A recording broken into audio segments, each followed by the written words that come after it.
안녕하세요. 따뜻한 책 한 잔입니다. 오늘 여러분에게 읽어드릴 책은 돈 공부는 처음이라. 지은이 김종봉, 제갈현열, 발행 다산북스입니다.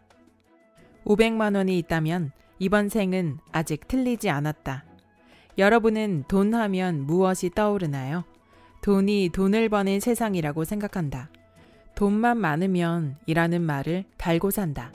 월급이 적어서 부자가 될 수 없다는 생각에 매번 좌절한다. 흑수저는 아무리 노력해도 부자가 될 수 없다고 생각한다.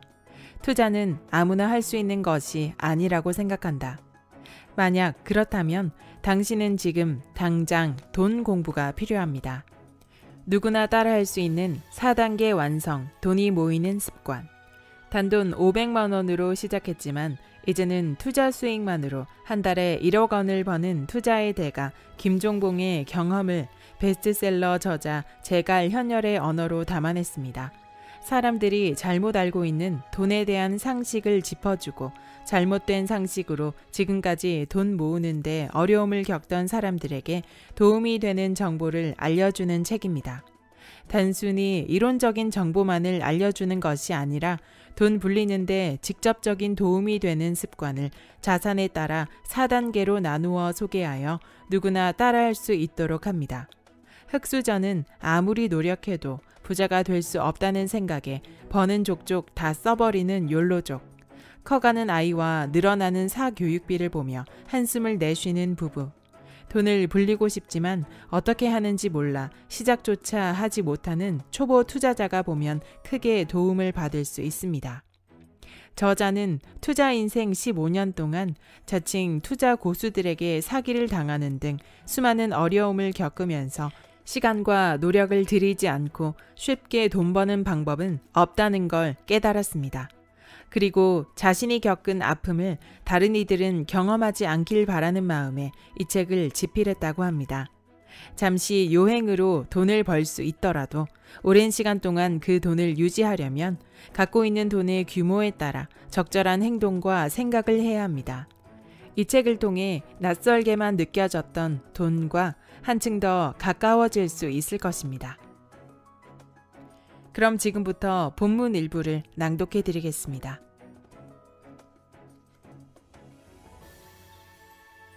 행복 앞에 늘 붙는 한마디, 돈만 많으면. 학교 후배였던 한 친구가 어느 날 나를 찾아왔다.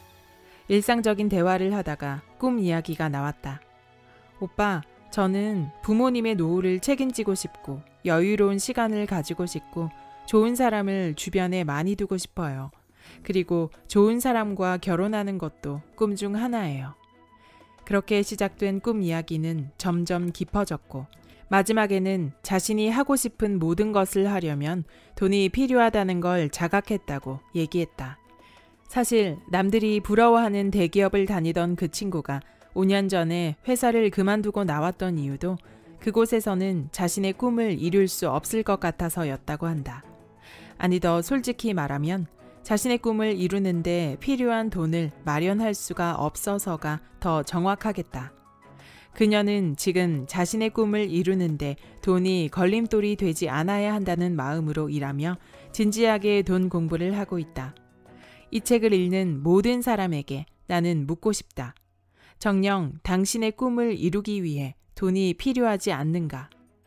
만약 꿈을 이루는데 돈이 필요하거나 돈 때문에 자신의 꿈을 포기했던 사람이라면 그것을 이루기 위해 필요한 돈에 대해서 한 번쯤은 고민해 봤어야 한다.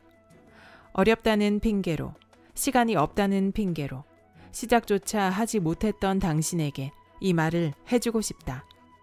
당신이 이 책을 끝까지 읽으면 그 속에 작은 변화가 일어날 것이라고.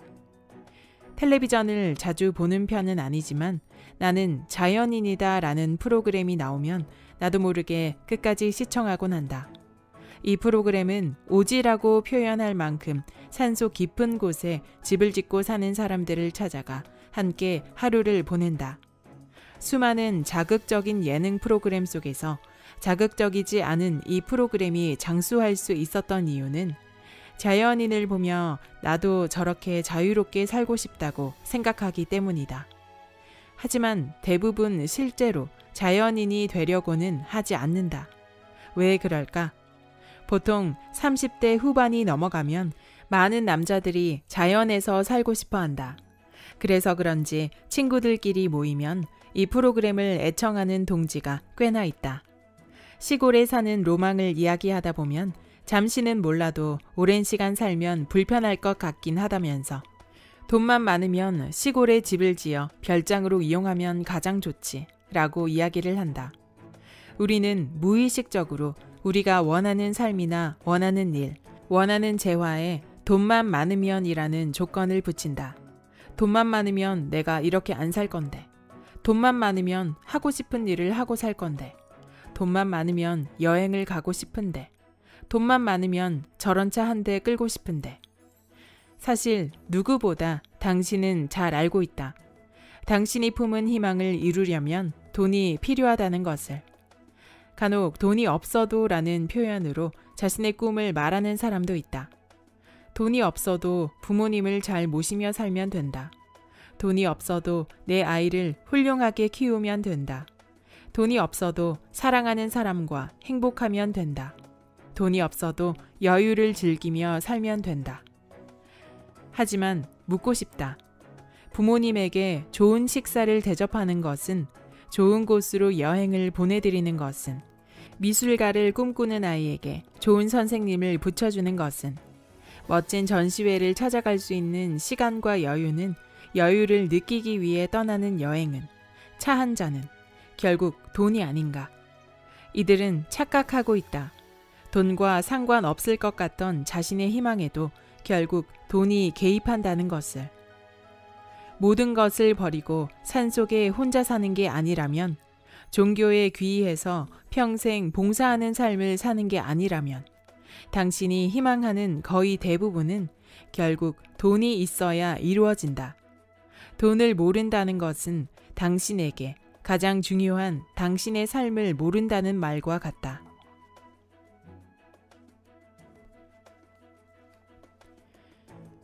욜로는 현재밖에 즐길 수 없는 현실의 자화상이다. 이 책을 쓰고 있는 나는 투자자다. 투자자이기에 전 세대가 만들어 놓은 성실함과 꾸준함의 패러다임과 항상 부딪혀야 했다. 그리고 투자를 극단적으로 배척하는 일부에게 참 많은 편견을 받으며 살아왔다. 돈 욕심 많아 나중에 망할 게 뻔한 아이라고. 나는 그들에게 이제 투자는 선택이 아닌 필수라며 설득했다. 당신의 아이들이 살 세상은 그때와 많이 다르다고 주장했다. 무엇보다 지금 우리는 너무 힘든 세상을 살고 있다고 호소했다. 하지만 늘 돌아오는 얘기는 그래도 너희는 밥은 먹고 살고 있다. 지금처럼 좋은 세상에 태어난 걸 감사하게 생각해야지 라는 말이었다. 전에 없이 발전한 인프라, 사회 시스템, 그것들을 모두 감안하고라도 늘 스스로에게 되물었다. 정말 살기 좋은 세상일까? 돈에 관해서만큼은 좋은 세상이 아니라고 확신한다. 이따금씩 참 좋고 편리한 세상이라는 생각이 들다가도 돈을 버는 이유를 생각할 때면 나는 그 생각이 착각임을 여실히 깨닫게 되었다. 우리가 돈을 버는 이유가 무엇일까? 누군가는 꿈, 누군가는 행복 혹은 과시. 다양한 이유가 있을 것이다. 하지만 결국 나는 앞으로 이렇게 살 것이다. 이 한마디 안에 모든 이유가 담겨 있다. 우리는 결국 더 나은 내일을 위해 살아가는 존재이기 때문이다. 미래의 나를 위해 일을 하고, 미래의 나를 위해 돈을 벌고, 미래에 더 좋은 삶을 살기 위해 치열하게 산다. 그래서 힘들다. 그래서 과거보다 지금이 더 낫다고 할 수 없다. 고성장기에는 국민 대부분이 지금처럼 힘들지 않았다. 그때는 인터넷도 커피도 없었고 지금 우리가 누리는 여유도 없었지만 지금보다 행복했다고 말한다. 이유가 무엇일까? 휴대폰도 없었던 시절, 인터넷도 없었던 시절, 해외여행 한 번 가기도 힘들었던 시절, 지금 생각하면 모든 것이 불편하기만 했던 그 시기에 사람들은 왜 더 행복했을까? 단순히 과거를 미화하는 습관 때문에 행복했다고 생각하는 걸까? 아니다. 그때는 미래를 꿈꿀 수 있는 시대였다. 나보다 열심히 일하고 부를 축적하는 사람들을 보며 나도 저렇게 될 수 있다는 생각과 지금보다 더 좋아질 것이라는 믿음이 있었기에 행복하다고 생각할 수 있었다. 그러나 믿음의 시기는 끝났다. 지금의 금리로는 아무리 저축해도 회사원이 부자가 될 수 있는 기회는 이제 없다. 버는 것보다 쓰는 것이 많은 시대. 사람들이 절약하지 않고 지출하는 이유는 그렇게 해서 모아봐야 미래가 보이지 않기 때문이다. 과거에는 잘 되고 싶다는 욕심이 있었다. 지금은 노력해도 이룰 수 없기에 욕심조차 내지 않는다. 불행은 여기서 출발했다. 미래가 보이지 않는 시대를 겪는 나라에서 유행하는 두 가지 문구가 있다. 현재를 즐기자. 복지를 늘리자. 복지를 늘리면 시대의 불안함이 국가에 귀속된다. 그렇게 해서 돈에 대한 불안함을 해소할 수 있다면 가장 이상적인 형태의 해결책이다. 하지만 인구 구조의 문제로 국민연금 고갈이 예상되고 노령 사회를 넘어 빠르게 초고령 사회로 접어드는 우리나라에서 국민연금만을 믿고 사는 건 무모한 일이다. 그렇다고 다른 종류의 복지를 무리하게 늘리면 국가 예산이 바닥나고 국가 부도 위기라는 최악의 결과를 맞이하게 될지도 모른다. 쉽게 이야기해서 국가가 나를 먹여 살려줄 것이라는 기대는 애당초 하지 않는 게 좋다. 국가가 책임질 수 없고 그렇다고 개인이 개척할 수 있는 미래는 보이지도 않으니 현재의 삶에 충실하고 인생을 행복하게 만들자는 욜로가 자연스럽게 다음 대안으로 온다. 미래를 위해 지금 내 시간을 투자하는 것은 고리타분한 영감들의 헛소리라고 생각한다. 오늘 하루가 즐겁고 행복하다면 그렇게 소소한 즐거움으로 평생을 산다면 만족할 수 있을까? 답은 간단하다. 당신이 30평대 아파트를 언제 소유할 수 있는지 확인하고 그 시기가 만족스러우면 그렇게 살아도 된다. 지출을 한 뒤 남은 돈만으로도 만족할 만한 미래가 그려지면 현재의 행복을 즐기며 살아도 된다. 지금 당신의 머릿속에는 만족할 만한 미래가 그려지는가? 소소하지만 영원할 수 있는 행복이 그려지는가? 30년 후에도 당신이 꿈꾸는 생활을 할 수 있다고 확신하는가? 그게 아니라면 지금 당신은 이 시대가 만들어 놓은 피해를 책임질 어떠한 준비도 하고 있지 않다는 걸 인정해야 한다.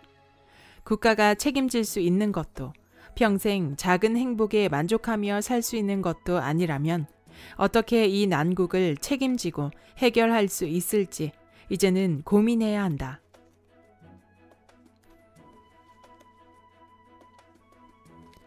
돈은 교환의 대상이 아니라 기회의 대상이다. A. 1년에 2번 해외여행을 즐김. 수입차 2대를 몰고 있음. 명품 가방과 신발을 즐겨 신음. 주말이면 국내 맛집 투어를 떠남. B. 신혼여행을 제외하고는 해외여행 간 적 없음. 소형 국산차 1대를 소유. 주말이면 부동산 공부를 하는 모임에 나가 활동. 이 둘의 차이는 무엇일까? 언뜻 보면 소비 패턴이라고 할 수 있다. 한 명은 과소비를 하고 한 명은 절약하는 것으로 보이니 말이다. 하지만 이 둘의 결정적인 차이는 소비 패턴이 아니다. 돈을 바라보는 관점의 차이다.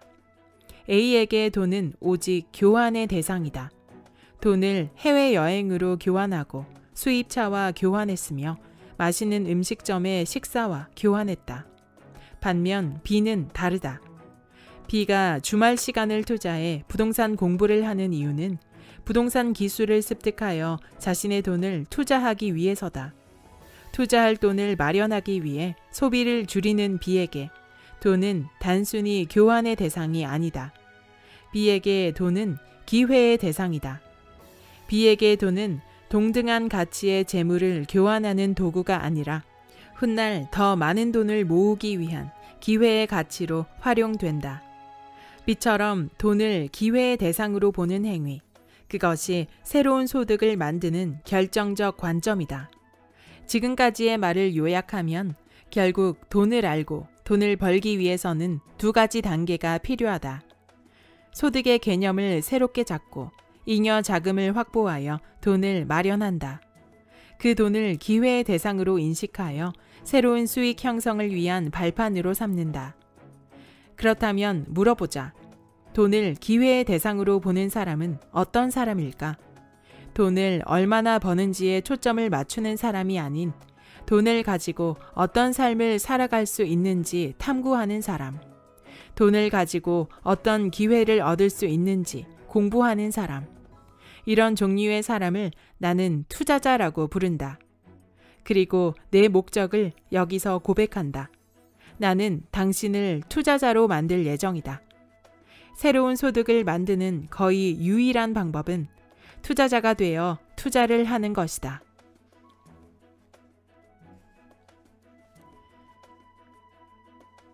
투자라 주장하고 도박처럼 행동한다. 나는 파이프라인 우화의 감명을 받아 결국 투자자의 길을 선택했다. 하지만 그 과정에서 많은 실패를 경험했다. 이 우화가 주는 여러 가지 의미에서 오직 한 가지만 바라보았기 때문이다. 나만의 생산 수단을 가져야 한다. 이 한 가지 말이다.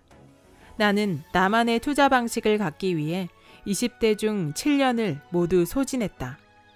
처음 수개월 동안은 아무런 진척이 없었던 것처럼 보였지만 B는 한 번에 그리고 단숨에 이 일을 할 수 없다는 사실도 이미 알고 있었다. 이 말의 숨은 의미가 무엇인지를 알아챘다면 조금 덜 실패했을지도 모른다. 뒤늦게 배운 이 말의 숨은 의미가 투자에 관한 당신의 생각을 뒤집을 첫 번째 이야기다. 당신에게 물어본다. 투자하면 떠오르는 단어는 무엇인가? 주식 투자, 비트코인, 부동산 투자, 경매, 창업? 대부분의 사람들은 이 질문에 대하여 이렇게 답변을 한다. 미래의 수익을 위해 현재의 자본을 투여하는 일. 그러나 이 말은 틀렸다. 미래의 수익을 위해 현재의 자본을 투여하는 것이 투자라면 카지노에 3만 원을 거는 행위도 투자가 되지 않는가? 그런데 아무도 이 행위를 투자라고 부르지 않는다. 우리는 이와 같은 행위를 도박이라고 부른다. 왜 그럴까? 여기에는 투자에 대한 중요한 관점이 빠져 있다. 바로 시간과 정성이다. 투자와 도박은 내가 투여하는 자금에 어울리는 시간과 정성을 쏟았는지 쏟지 않았는지로 나뉜다. 예를 들어 옆집 아저씨가 A기업 주식을 사면 대박이 난다고 하여 당신도 A기업 주식을 그냥 샀다고 하자. 주변 사람들에게 주식 투자를 한다고 할 것인가? 주식 도박을 한다고 할 것인가? 당신은 주식 도박을 하고 있다고 말해야 한다. 파이프라인을 건설했던 B는 이 점을 정확히 알고 있었다. 수개월간 아무런 진척이 없어 보였던 것은 A의 시각이었다. 겉으로 보기에는 아무런 진척이 없어 보였을지라도 B는 수개월간 파이프라인을 건설하기 위해 노력했다. 파이프라인의 종류에 대해 고민했을 수도 있고 수압과 파이프라인의 상관관계 혹은 지지대의 종류를 공부했을지도 모른다. 그리고 막상 설치해보니 생각지도 못한 문제가 생겨 해결하기 위해 골몰했을지도 모른다. 중요한 것은 당장 성과가 나오지 않는 일이라도 B가 멈추지 않고 계속 시간과 정성을 들였다는 것이다. B가 마침내 건설한 파이프라인은 파이프라인을 건설하기로 생각한 선택의 결과가 아니라 파이프를 샀던 비용의 결과가 아니라 선택과 비용에 시간과 정성을 들였기에 나온 결과다. 처음에는 이 사실은 몰랐기에 나는 선택과 비용에만 집중했다. 주식을 잘한다는 사람에게 돈을 주고 그 사람이 사라는 종목을 샀고 누가 돈 좀 번다고 하면 나도 빨리 그걸 해야겠다고 생각하고 돈을 벌어야겠다는 생각이 머릿속에 가득했다. 그 시기에는 시간과 정성을 생각하지 않았다. 그래서 주식을 시작하고 8년간은 내내 돈을 잃었다. 지금 생각해보면 그때는 잃을 수밖에 없었다. 내가 했던 것은 투자가 아니라 도박이었기 때문이다. 5년 전 주식으로 5억 원 가량을 잃었던 사람을 상담한 적이 있다. 그때 우리는 이런 질문으로 대화를 시작했다. 어쩌다가 그렇게 큰 돈을 잃게 되었나요? 주변에서 주식시장이 좋다고 하더군요. 친구들이 모두 주식을 한다고 하니 저도 덥석 은행에서 계좌 개설을 했어요. 처음에는 3천만 원 정도로 시작했습니다. 어느 날 A 회사를 증권사 직원들이 추천하더군요. 뉴스에도 그 회사 실적이 좋다고 난리였습니다. 저는 뉴스를 보고 누구보다 빠르게 진입했다고 생각했어요. 그래도 어디서 들은 것은 있어서 1,000만 원씩 3번 나눠서 사야겠다고 생각했죠. 한 달쯤 되었을 때 마이너스 10%가 되더군요. 그래서 1,000만 원을 더 넣었고 그렇게 또 2달쯤 지나니 수익으로 바뀌기에 이때를 놓치면 안 되겠다 싶어서 1,000만 원을 더 샀습니다. 4개월을 보유했더니 70% 정도 수익이 나오더라고요. 그래서 다 팔았습니다. 6개월 동안 2천만 원이라는 목돈이 들어왔고 그걸로 아내 차를 바꿔줬죠. 그때 이 사람은 주식을 늦게 시작한 자신을 원망했다고 한다. 그리고 좀 더 많이 투자하지 않은 걸 후회했다고 한다. 만약 내가 1억 원치만 샀더라도 7천만 원 정도 벌었을 텐데 라는 생각에 팔고 나서 일주일간은 후회했어요. 그리곤 빨리 다음으로 살 종목을 찾아야겠다고 생각했죠. 그리고 드디어 찾았죠. 똑같은 상황이었어요. 마치 되자뷰 같았죠. 대부분의 증권사는 B 회사의 실적이 엄청나다고 얘기했고 다음 실적 역시 수주를 미리 많이 받아서 기대된다고 했죠. 그런데 그게 제 인생을 이렇게 만들 줄 몰랐습니다. 처음에 수익을 내고도 후회했던 기억에 그는 3천만 원에 7천만 원을 더해 1억 원치를 샀고 그 이후 마이너스 10%가 되자 적금을 해약해서 1억 원치를 더 샀고 그 이후 마이너스 20%가 되자 담보대출을 받아서 1억 원치를 더 샀고 그 이후 마이너스 30%가 되자 증권사에서 돈을 빌려 신용으로 2억 원치를 더 샀다고 했다. 총 6억을 매수했던 그 종목 가격은 지금 9만 원대다. 그 사람이 처음 투자했을 때 가격은 65만 원이었다. 나는 궁금했다. 도대체 그 회사의 실적과 그 회사를 추천했던 정보는 어디서 들었던 것인가요? 그분은 작은 소리로 대답했다. 인터넷이요. 그리고 그 인터넷 기사를 읽는 데는 1시간도 걸리지 않았다고 했다. 1시간의 가치가 과연 6억 원에 어울릴까? 6억 원을 투여하면서 1시간의 노력이 있었다면 이것은 투자일까 도박일까? 여기서 깨달은 사실은 다음과 같다. 투자하는 금액은 당신의 쓴 시간과 정성에 맞춰야 한다. 예를 들어 아르바이트는 큰 기술이나 전문적인 경험과 지식이 없어도 할 수 있다.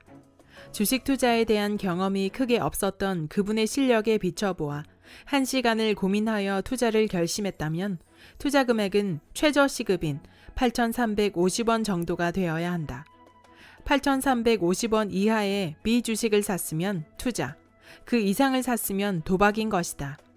내가 가장 싫어하는 투자 격언은 아래와 같다. 돈이 돈을 벌어들인다.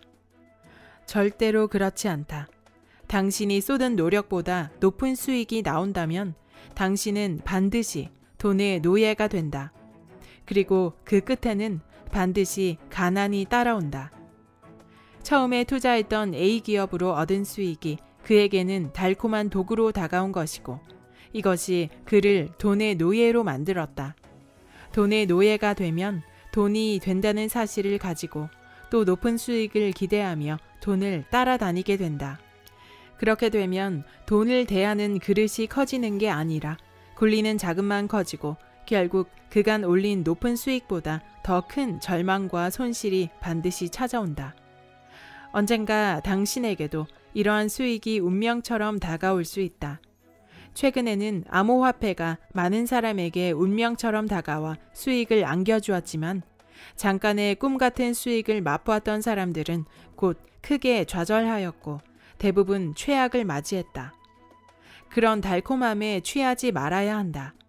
그것은 독이 든 성배이므로 이 책을 읽는 당신은 스스로와 약속해야 한다. 반드시 돈이 나의 노력보다 높은 위치에 올라서지 못하게 만들고 많은 돈을 벌고 싶으면 그에 합당한 노력을 할 것을.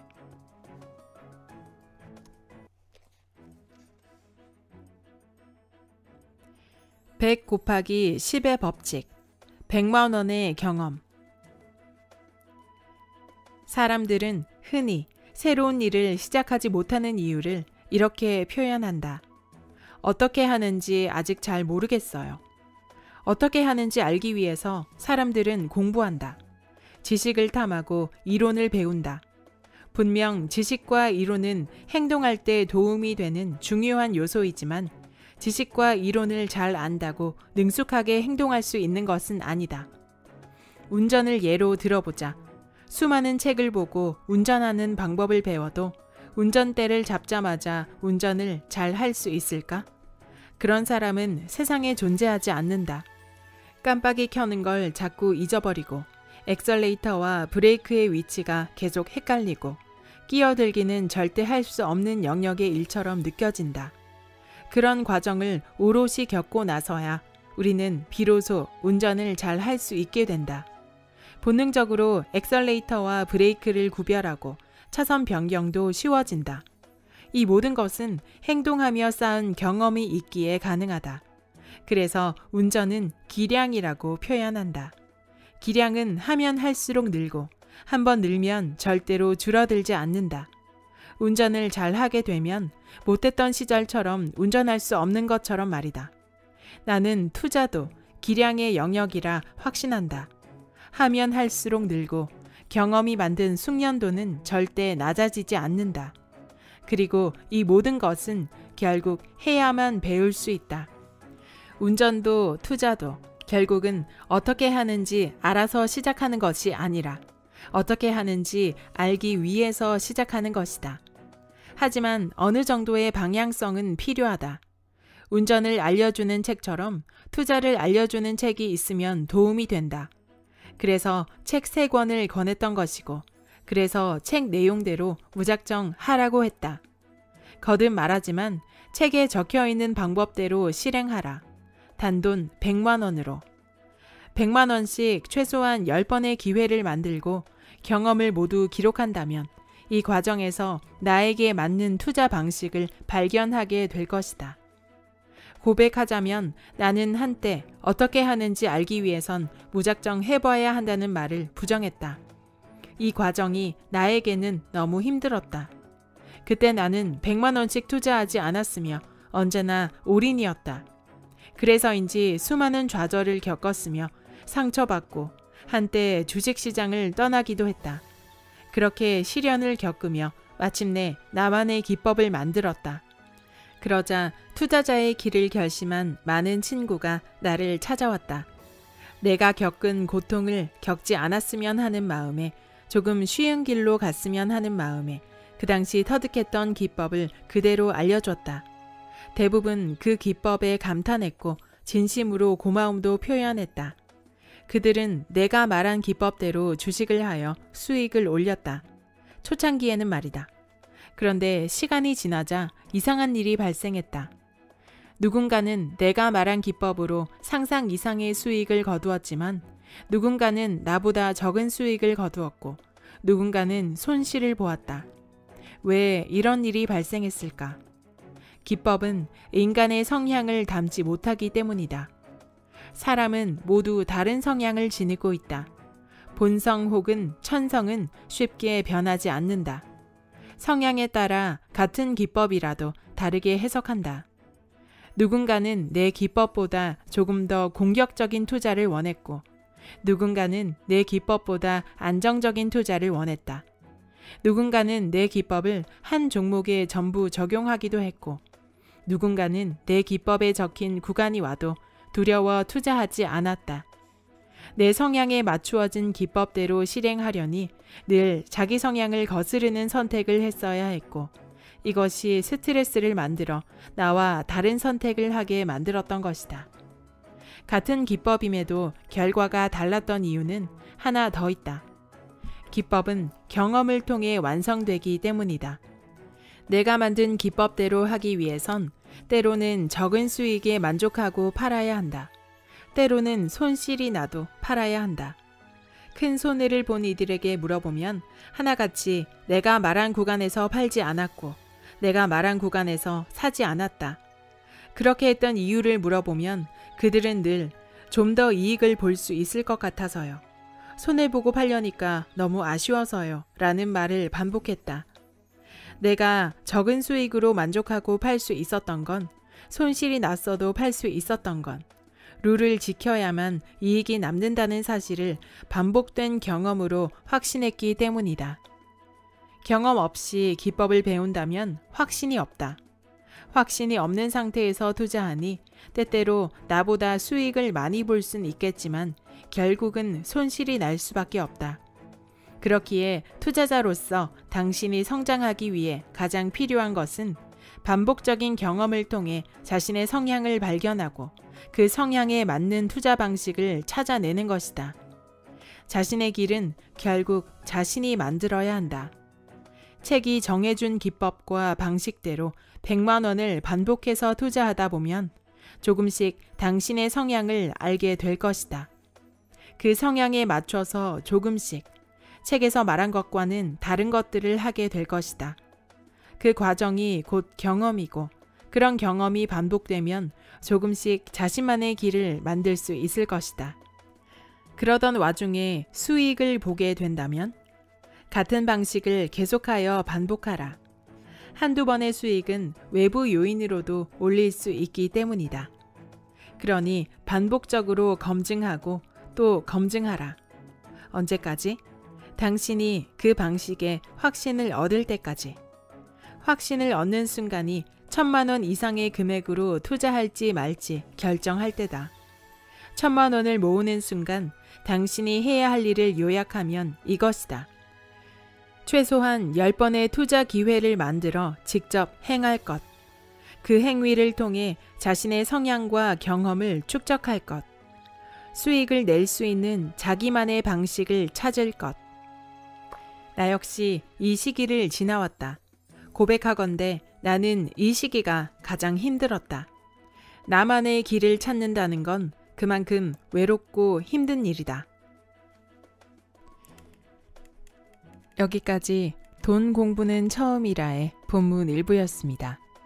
이 책은 주식 투자자 김종봉 대표의 투자 철학과 경험을 토대로 쓰여진 돈 공부, 재테크 책입니다.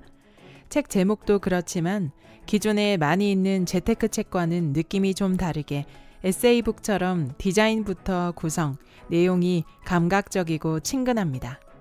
이 책은 총 4파트로 구성되어 1장에서 3장은 우리가 돈을 바라보는 관점과 투자를 해야 하는 이유에 대해서 스토리텔링 형식으로 풀어내고 있습니다. 행복이 곧 돈은 아니지만 인생의 대부분은 돈이 있어야 하는 게 현실이지 않나 하고 짚어줍니다. 그리고 돈과 상관없을 것 같은 인생의 사소한 일들의 대부분이 결국 돈이 있어야 이루어진다는 사실 등을 이야기하며 돈에 대한 생각들과 진실을 좀 더 현실적으로 마주보게 해주는 이야기들이 초반을 이룹니다. 자연스럽게 나도 돈이라는 것을 어떻게 생각하고 바라보고 있는지 나의 현재를 다시 생각해보게 만들었습니다. 그리고 돈을 갖고 싶은 어떤 재화를 교환하기 위한 수단으로 보기보다는 앞으로의 기회를 만들 수 있는 대상으로 바라보는 시각을 가진 사람을 투자자라고 생각한다는 점을 이야기합니다. 예전과 다르게 빠르게 변화하고 저성장하는 시대를 살아가는 우리들에게 더 많은 기회와 풍요를 위해서 돈 공부, 즉 투자 공부는 꼭 필요하다는 이야기를 하고 있었습니다. 4장에서는 부의 고속도로에 진입하는 4단계 솔루션을 제시하며 잉여 자금 1,000만 원 이하부터 시작해서 5억 원 이상인 구간까지 구간을 4단계로 나누어 투자를 위해 어떤 방식으로 공부하고 행동하면 좋을지, 그 방법들과 가상 시나리오를 제공하고 있습니다. 이 책을 읽으며 뼈를 맞은 것처럼 와닿았던 부분은 반드시 돈이 나의 노력보다 높은 위치에 올라서지 못하게 만들고 많은 돈을 벌고 싶으면 그에 합당한 노력을 해야 한다는 말이었습니다. 어떤 투자를 하든 우리는 힘든 노력 없이 쉽게 돈을 벌고 싶어 하고 빨리 많은 돈을 벌고 싶어 하는 본능을 가지고 있는 것 같습니다. 그 결과는 결국 돈의 노예가 될 수 있다는 저자의 말을 항상 경계해야 하지 않을까요? 돈뿐만 아니라 어떤 과정에서도 그에 상응하는 노력과 정성이 있어야만 어떤 고비에도 무너지지 않는 자신만의 길이 생기는 것은 인생의 진리인 것 같습니다. 이제 막 투자를 시작하려는 초보 투자자부터 어느 정도 투자가 익숙해진 중견 투자자까지 이 책을 통해 얻는 각자의 인사이트가 반드시 있을 것이라고 생각됩니다. 구독과 좋아요, 알림 설정, 댓글은 큰 힘이 됩니다. 다음 영상에서